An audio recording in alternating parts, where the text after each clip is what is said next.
Find the equation of the lines which cut off intercept on the axis whose sum and product are 1 and -6 respectively, है ना।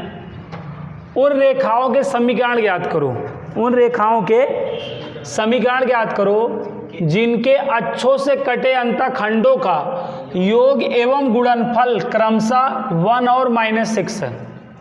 ठीक है, अंतःखंडों का योग और गुणनफल क्या है? 1 और -6 है ना। अक्षों से मतलब दोनों ना, बोथ एक्सिस पर ना, दोनों अक्षों पर अंतःखंड इंटरसेप्ट जो है कट हो रहा है ना। बात को समझें तो अगर बोथ एक्सिस पर इंटरसेप्ट कट होता रहे, अगर बोथ एक्सिस पर इंटरसेप्ट कट होता रहे तो लाइन को आप ऐसे ही ना एज्यूम किया करते हैं, कल्पना करा करते हैं कि नहीं? क्योंकि ऐसा रहने पे ही तो दोनों एक्सिस पर आपने इंटरसेप्ट इसको ए और इसको बी मार रखा है। तो क्वेश्चन में आपको क्या दे रखा है कि ये जो इंटरसेप्ट हैं ए और बी, ये जो इंटरसेप्ट ए और बी हैं इनका सम, इनका योग क्या दे रखा है आपको क्वेश्चन में ना। यहाँ पे क्वेश्चन में बच्चों आपको सम ऑफ इंटरसेप्ट क्या दे रखा है? 1 दे रखा है। और ए और बी का प्रोडक्ट गुणनफल क्या दे रखा है? ए बी इक्वल -6 दे रखा है। यहाँ तक बात समझ में आ गया। अब आपको इक्वेशन बताना है। क्या बताना है? अब आप ये जान ही रहे हैं बच्चों कि अगर बोथ एक्सिस पर इंटरसेप्ट गिवन है, अगर दोनों अक्षों पर हमें इंटरसेप्ट गिवन है तो इक्वेशन हमारा वैसे भी क्या होगा बताएं? अगर बोथ एक्सिस पर इंटरसेप्ट गिवन हो तो हमारा इक्वेशन यही हुआ करता है कि नहीं? बताएं आप, समझ गए? ए और बी की अगर हमें अलग अलग वैल्यू पता चल जाए तो हम इक्वेशन नहीं टेल कर लेंगे ना। आइए वही टेल करने का प्रयास करते हैं। a + b = 1 है तो यहाँ से हम b की वैल्यू रिटर्न कर सकते हैं कि नहीं? b की वैल्यू बताओ। 1 है तो यहाँ से b की वैल्यू क्या आ गई बच्चों? 1 है ना। और ये वैल्यू उठा के कहाँ रखनी है?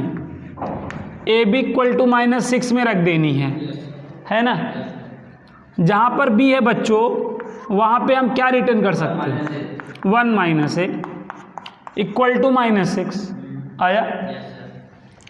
मल्टीप्लाई कर दें a - a² इक्वल टू -6 है ना। -a² को राइट साइड ले जाएं +a² हो जाएगा कि नहीं? प्लस a को राइट साइड ले जाएं -a हो जाएगा कि नहीं? और ये ऑलरेडी राइट साइड है ही -6 तो LHS साइड इधर कुछ रिमेनिंग हुआ, कुछ बचा नहीं, तो इक्वल टू क्या हो गया? 0। समझ में आया? अब इसको आप फैक्टराइज कर लीजिए, अब इसका आप गुणनखंड कर लीजिए। कैसे करेंगे? 2×3 = 6, 2×3 = 6। 2 - 3 करना पड़ेगा कि नहीं?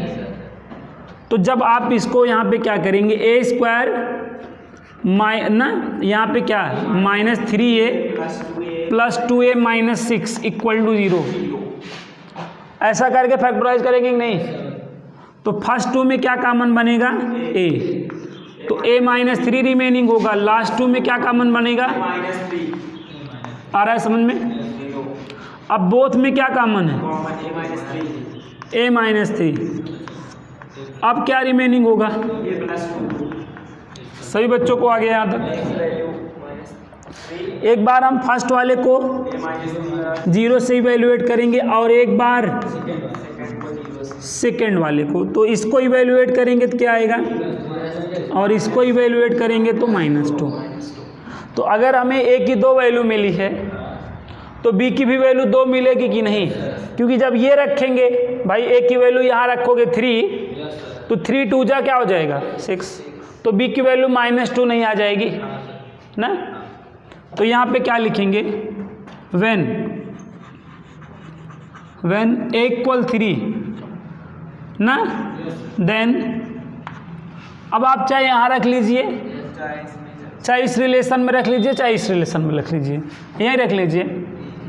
तो क्या हो जाएगा, 3b बराबर -6, कैंसिल आउट करेंगे तो b की वैल्यू क्या आ जाएगी, -2, है ना। अभी अगर इनका सम करिए, देखिए 1 आ रहा है कि नहीं, चेक करते चलिएगा भाई। a और b को देखो ऐड करोगे तो 1 आना चाहिए ना, तो कह रो 3 1 आ जा रहा है ना। अब यहाँ क्या लिखोगे, इक्वेशन, क्या यहाँ पे इक्वेशन रिटर्न करेंगे कि नहीं, क्योंकि हमारे को a और b अलग अलग तो पता ही हो गया है ना। a और b गिवन होने पे इक्वेशन क्या हुआ करता है, अब यहीं में क्या करेंगे हम, वैल्यू रख देंगे x/3। अब ये प्लस माइनस क्या हो जाएगा, -y/2 = 1 ना। अब एलसीएम लेके क्रॉस मल्टीप्लाई करके सॉल्व कर लीजिएगा, ये आंसर हो जाएगा, नहीं तो यहीं पर छोड़ दीजिए, समझे। अब फिर क्या लिखोगे, जब a इक्वल क्या, -2, तब बच्चों, तब b इक्वल क्या हो जाएगा बताओ। जब यहाँ पे -2 लोगे तो माइनस माइनस पहली चीज प्लस हो जाएगी, 2 1 जा 2 और 2 3 जा क्या हो जाएगा 6, तो b की वैल्यू क्या आएगी। और इनको ऐड करो, देखो फिर से 1 आ रहा है, चेक करते चलना। अब इक्वेशन क्या होगा, अब समीकरण क्या होगा, x अपान फार्मूला वही होना है, एक यहाँ पे -2 हो जाएगा = 1। ये बच्चों क्या हो गया आपका आंसर, बोले। आई होप ये क्वेश्चन भी आप लोगों को अच्छे से समझ में आ गया होगा।